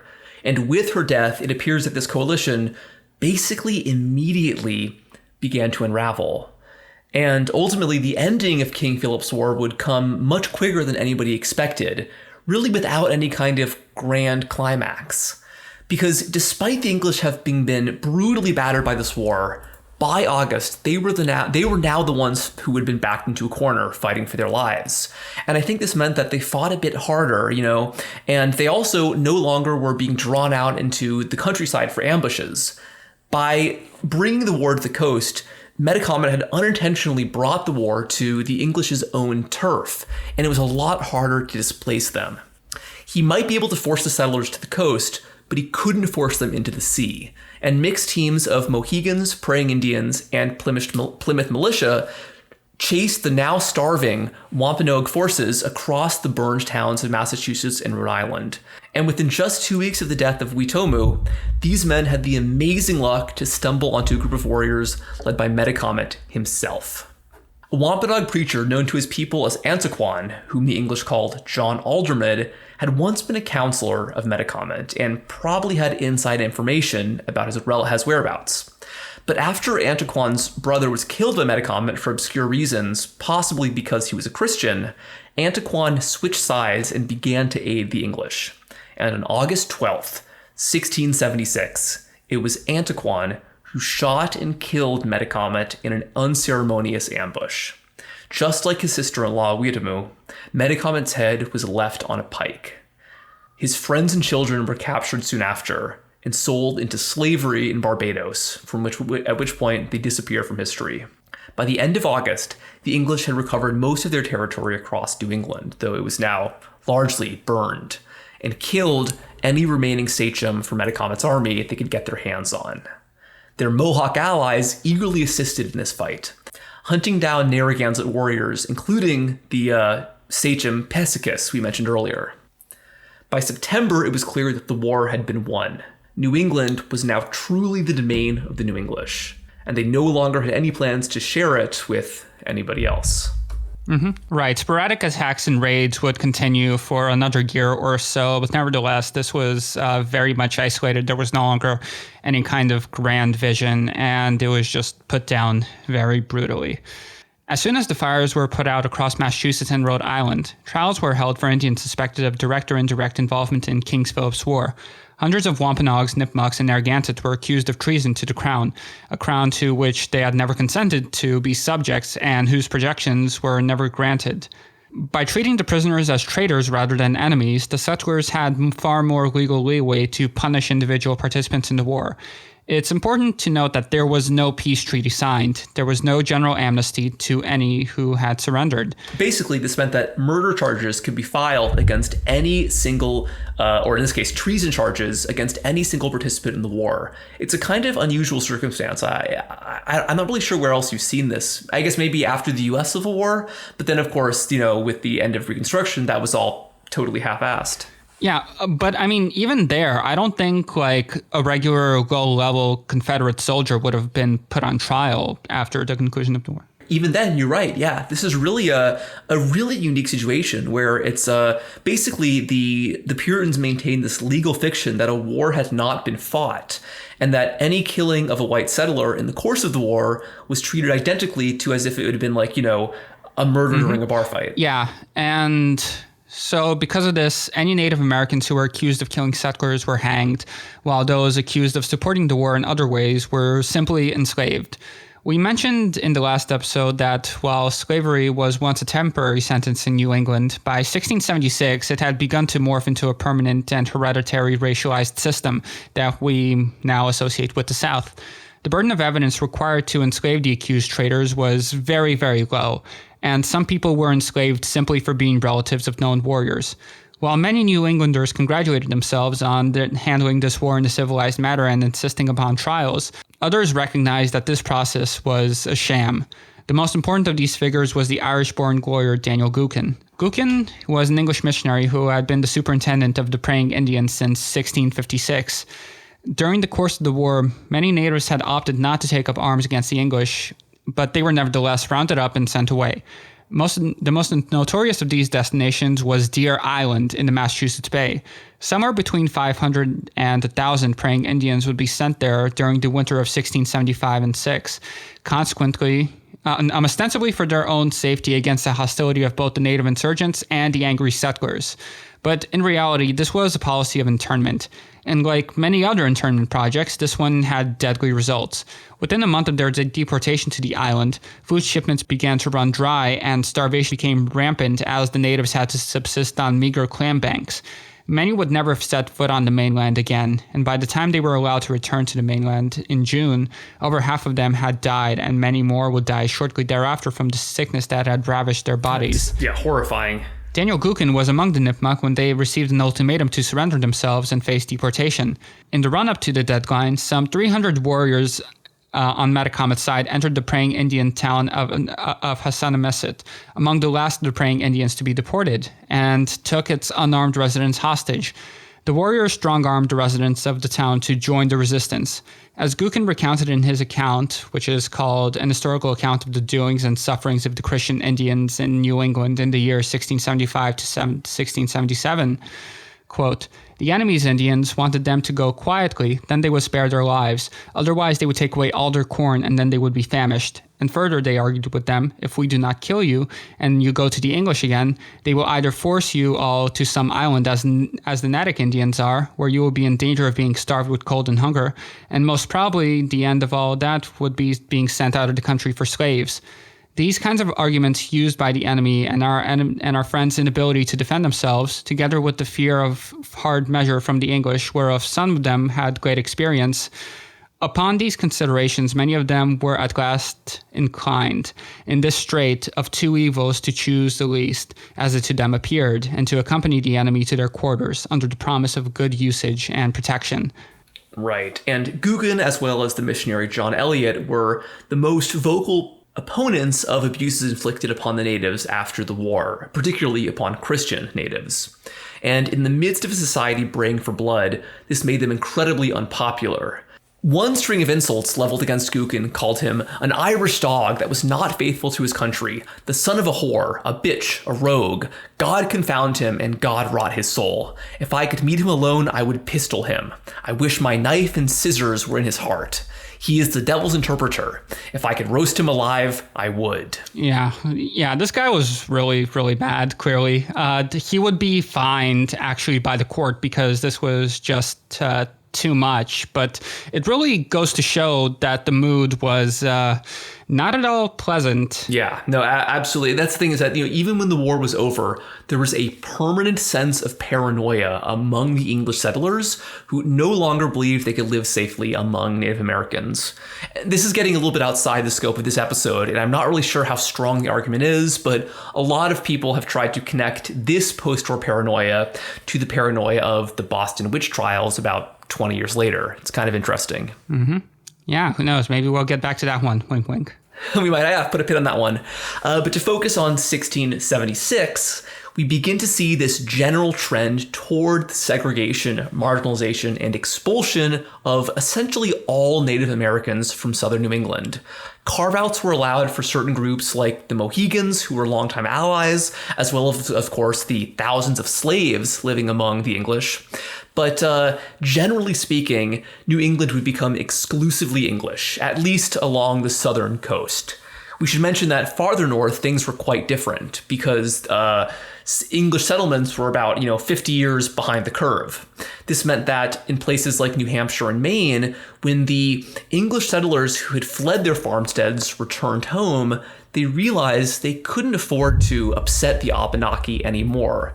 So they actually agreed to a pretty unusual circumstance where white settlers in Maine and New Hampshire formally recognized the Abenaki as their overlords and agreed to pay them a tax in corn in exchange for protection. And I think this is kind of funny because although the war was won pretty decisively by the English in the South, in the Northern theater, the English kind of lost. It's just kind of funny how these, things happen. Mm-hmm. Yeah. It wouldn't be until King William's War in 1689 that things would break out in hostilities again, and the English would have a more fortuitous outcome in that one, I think. But anyway, natives who had stayed put and survived in the region after the war found themselves living under a very strict regime of restriction and cruelty. In 1677, as combat was drawing to a close, the General Court in Boston convened to pass new regulations on the life of Indians in the colonies. Many had their own ideas of what that would look like, and one set of proposals worth noting was written by Edmund Brown, who was a minister at Salisbury. He had been in the region for decades by this point, and he was thoroughly unimpressed by the Indians, believing that even the converted ones were duplicitous. He seemingly thought this because a convert stole a blanket from him at some point, so man really kept a grudge. But the war turned his disdain into hatred, as shown by his genocidal proposal to the Boston General Court. In a letter written to them, he suggested first that diminishing their numbers, and this may be done in two ways. First, by the sword of coercive justice, cutting them off by death that they apparently and very unjustly imbued in their hands with the blood of the English, and the second by transporting some others into transmarine parts. Additionally, Brown recommended, quote, their confinement to such places within prescribed limits, beyond which to not go without peril for their lives, unless an English guard with them. Right. Yeah, it's kind of basically he's proposing the most brutal form of Native American reservations here. These kind of Bantustans, essentially, where all New England Native Americans would be forced to live on. And the historian Margaret Newell compared these kinds of restrictions to the black codes that would be enforced on African Americans in the 18th and 19th century, even after slavery.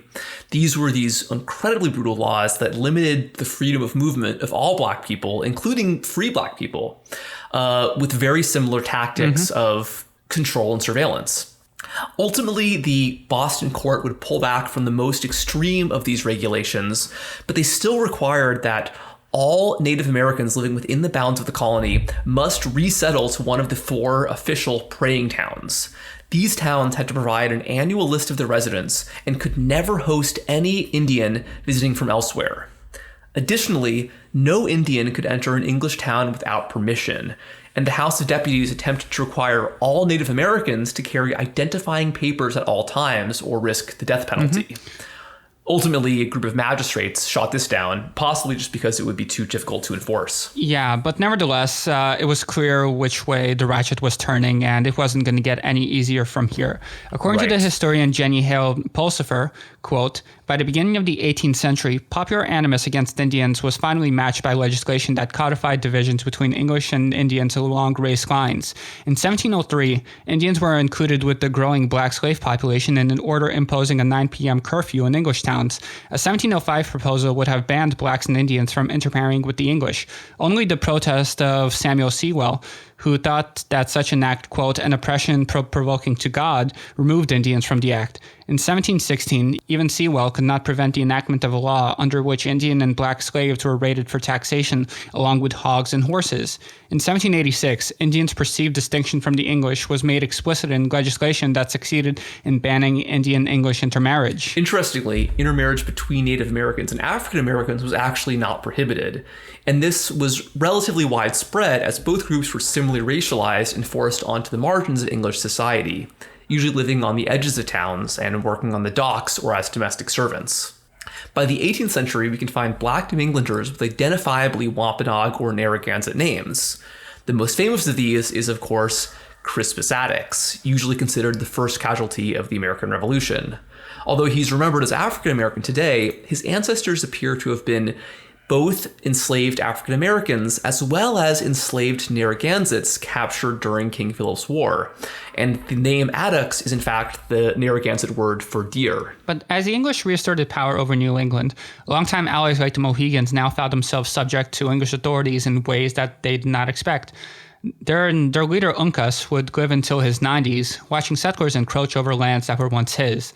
After his death, his son Oneko sued the Connecticut authorities over some kind of shady land deal that had ceded large amounts of territories to the settlers. Oneko was probably the first Native American leader to make a formal argument that the people were a sovereign nation equal to the English crown and not subject to it. He also made the bold move of directly addressing Queen Anne as his peer. After a 2-year court battle, the royal governor actually agreed that Oneko was correct and ruled in his favor. But across the 18th century, it was clear to the Mohegans that their military prowess was no longer useful in an English-dominated society. They found themselves on a closer social footing to their subjugated Wampanoag enemies than to their one-time English allies. One Mohegan who hoped to eventually peacefully improve the civil rights of his people was the highly educated preacher Samson Occam, who brought the First Great Awakening to various Native American communities and toured Europe to raise money for Native churches.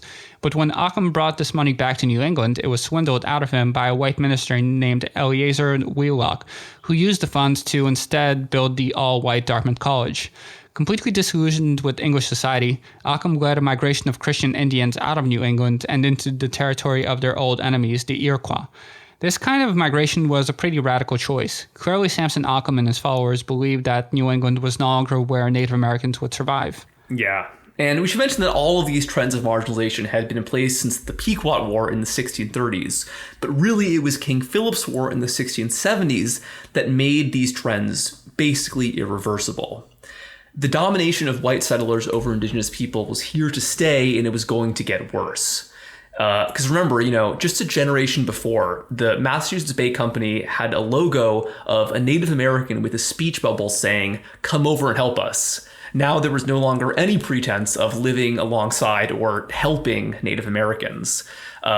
Even Native Americans who adopted Christianity, which was supposedly the mission of Massachusetts Bay, they were still victims of this same racialized oppression. The utopian project of a Puritan New England was now clearly for the English only, even though this had not necessarily been the case 30 years prior. I think, therefore, we can extrapolate enough to say that a lot of the development of racism in American history more broadly is in a way connected to the outcome of King Philip's War, because these colonies were so prominent in shaping the later civic tradition of the United States, especially because the literacy rates were so high in New England that they produced a lot more laws and much more sophisticated legal arguments than other places. New England laws quickly spread elsewhere, were adopted by people in neighboring areas, including laws involving race, intermarriage, similar, kinds of practices. Yeah, and again, the New England diaspora was vast in the early American project. Totally, yeah. New Englanders basically founded Ohio, there was a lot of influence of New Englanders in neighboring northeastern states like, Pennsylvania and New York. And that's why I think that it's really interesting that King Philip's War is really not remembered today at all, because it really was this foundational moment in creating American society as it is today, and really, I would say, shaping it significantly for the worst. Mm-hmm. Yeah, absolutely. Although King Philip's War is hardly remembered today, it played an enormous role in the New English imaginary up until the 19th century. Literature abounded with gloried histories that established Metacomet's revolt as the central trauma of the region. Mary Rowlandson's captivity narrative was part of a deluge of books which were published in the aftermath of the war, always from the English perspective and rarely giving credence to the underlying problems of indigenous exploitation, which has caused the outburst of violence in the first place.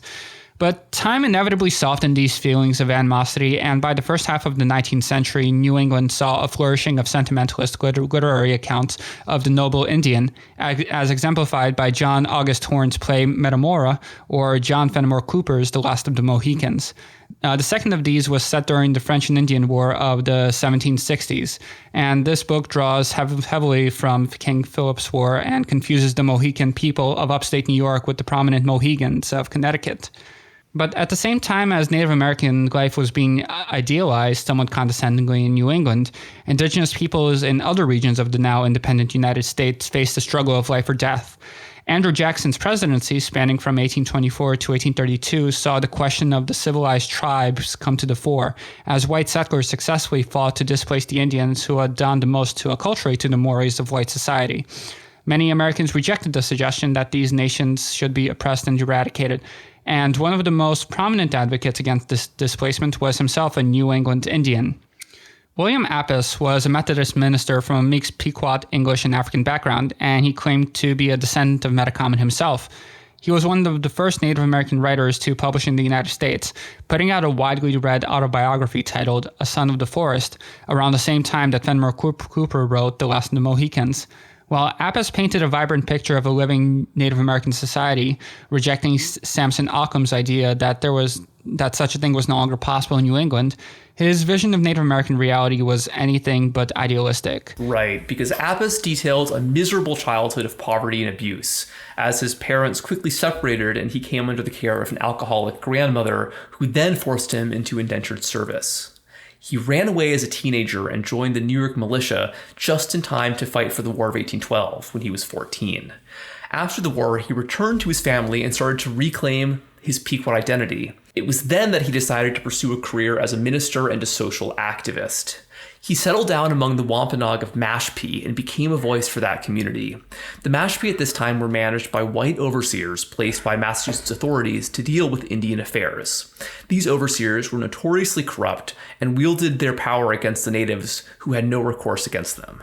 Lands were taken from the Mashpee and they were arbitrarily forced into indentured labor, just as if it was the 17th century. Appice became a voice for the community and was formally adopted into this tribe.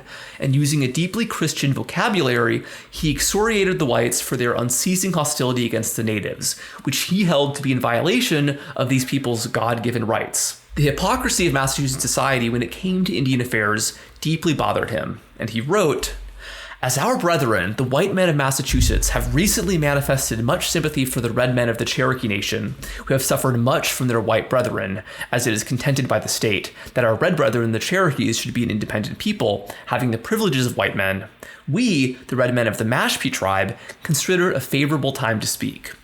We are not free. We wish to be so as much as the red men of Georgia. How will the white men of Massachusetts ask favor for the red men of the South, while the poor Mashpee red men, his neighbors, sigh in bondage? Will not your white brothers of Georgia tell you to look at home and clear your own borders of oppression before you trouble them? Will you think of this? What would be the benevolence of Georgia? The red man think would be so in Massachusetts. You plead for the Cherokees. Will you not raise your voice for the red men of Mashpee? Yeah, so in this atmosphere of Indian removal fever, Apis was able to successfully wrest away rights from the overseers and return them to the Mashpee.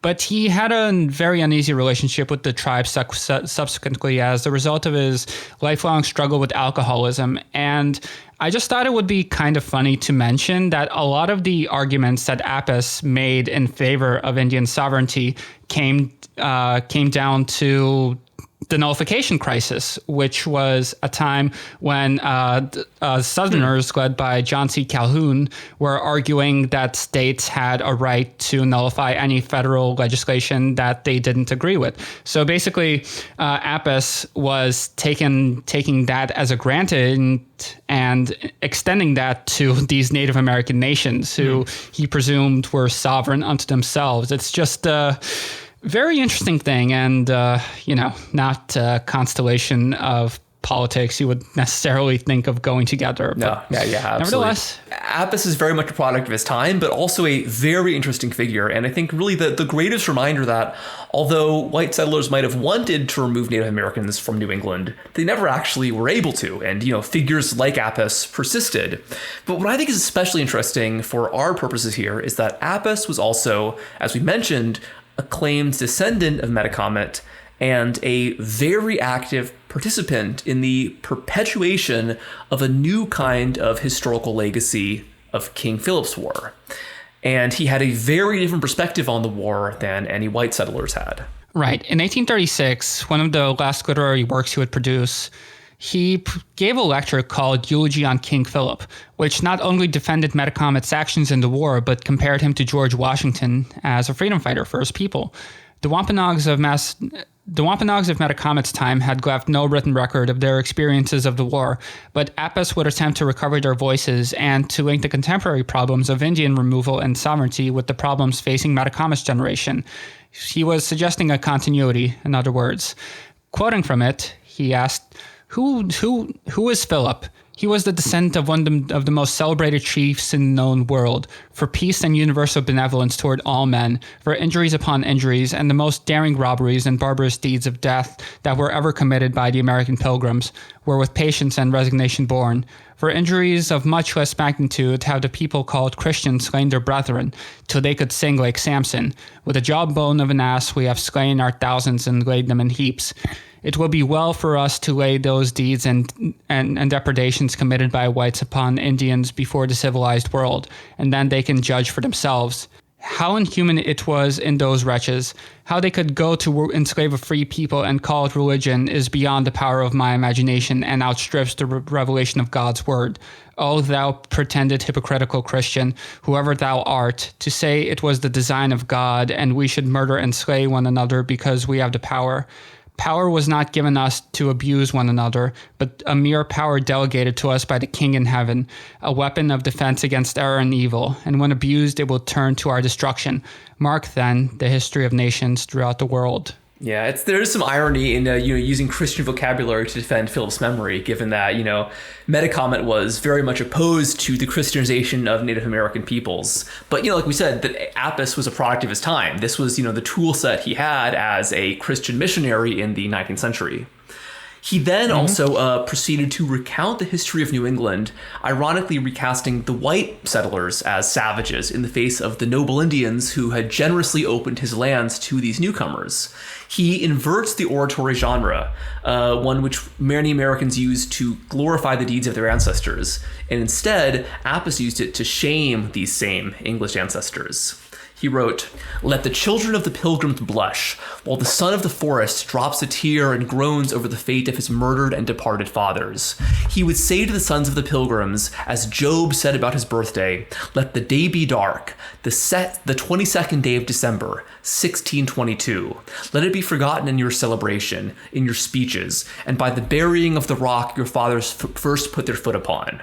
For be it remembered, although the gospel is said to be glad tidings to all people, we poor Indians never have found those who brought it as messengers of mercy, but contrawives. We say, therefore, let every man of color wrap himself in mourning, for the 22nd of December and the 4th of July are days of mourning, not of joy.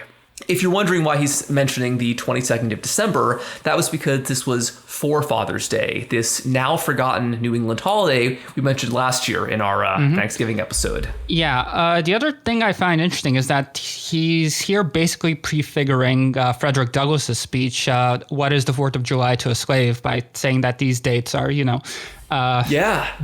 are signs of the tragedy that were inflicted upon these peoples rather than something that should be celebrated. And he ends this narration by extolling Metacomet's military prowess to the point of hyperbole, which was kind of the point of this, genre of literature, where he says, "Yea, he outdid the well-disciplined forces of Greece under the command of Philip, the Grecian emperor, for he never was enabled to lay such plans of allying the tribes of earth together as Philip of Mount Hope did." And just to explain here, he's directly comparing King Philip of the Wampanoag to King Philip of the Macedonians.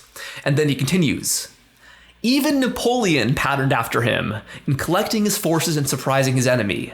Washington, too, pursued many of Metacomet's plans in attacking the enemy and thereby enabled him to defeat his antagonists and conquer them. What then shall we say? Shall we not do right and say that King Philip, with his one talent, outstrips them all with their 10,000? No warrior of any age was ever known to pursue such plans as Philip did." Yeah, I feel like that's a very ballsy move, just to say casually, oh yeah, Napoleon, he was inspired by Philip and whatnot. It's... Yeah, you never know. Then he continues to go on to list later atrocities committed against the Native Americans in the wake of King Philip's War, and to highlight the hypocrisy of the Christians who failed to live up to the, values of Christ. Appice has been called a Christian nationalist by a few people because he really wanted to expand the role of Christianity in the public sphere, especially over Native Americans, who at this point were still very much hesitant to accept Christianity. But again, this is the tool set this guy had. I think it's very clear that Appice's mind was in the right place, even if, our modern secular values might not align with his. Mm-hmm. Right. Before we started recording this show, Liam actually pointed to the fact that a lot of the more secular types were basically slave owners, while these kinds of religious fanatics, for lack of a better term, were... Yeah, that's kind of more of an 18th century thing. But around the time of the American Revolution, the general trend was that the more religious of the founding fathers tended to be the ones who were the most progressive on issues of race and class, whereas...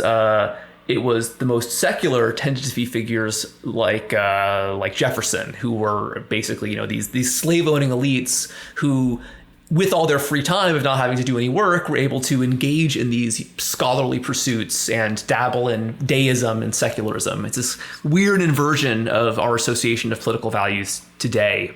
Yeah, and I mean, during the Civil War also, that was the dynamic you had going with the religious New England versus the, South that wasn't particularly Christian until they suddenly discovered their faith when they started losing. Yeah, yeah, we're kind of getting a little far afield here, but I think that, this guy Appice, who I had not heard of before, really interesting figure.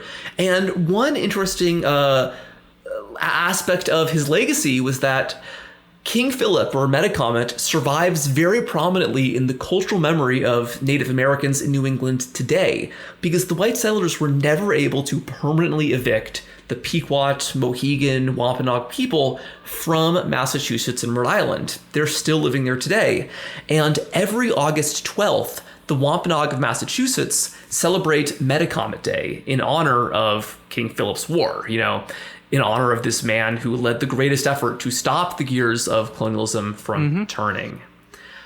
We're winding down here, but I just got to say, Russian Sam, you really did a great job digging up so much information for this episode. This is really such an important piece in American history, and it's a piece of our history that I think is really woefully underdiscussed and understudied outside of academic historians. Yeah, absolutely. I just barely even remembered this being covered in AP US history. And I mean, that's supposed to be the extensive one. We just got literally a paragraph about it, and that was it. But this was really a foundational moment for the history of the American colonies, and it would really heavily shape what came afterwards.